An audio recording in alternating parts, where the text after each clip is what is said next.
Have you ever found yourself in a conversation about the perception of color? It's pretty common weed talk. It's the question of whether or not all color perceived is the same or different.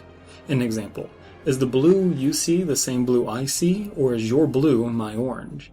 A further example would be, is your blue something altogether different than anything I have perceived or can?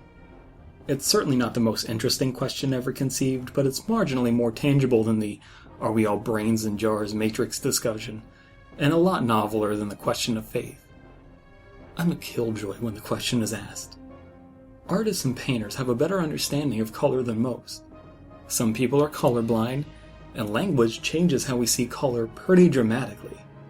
Tribes in northern Nambia have trouble seeing the difference between green and blue, as their language doesn't divide between them like us English speakers do.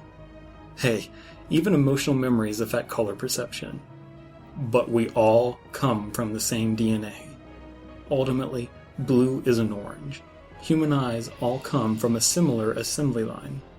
We have no reason to think that color isn't objective independent of our poor language barriers.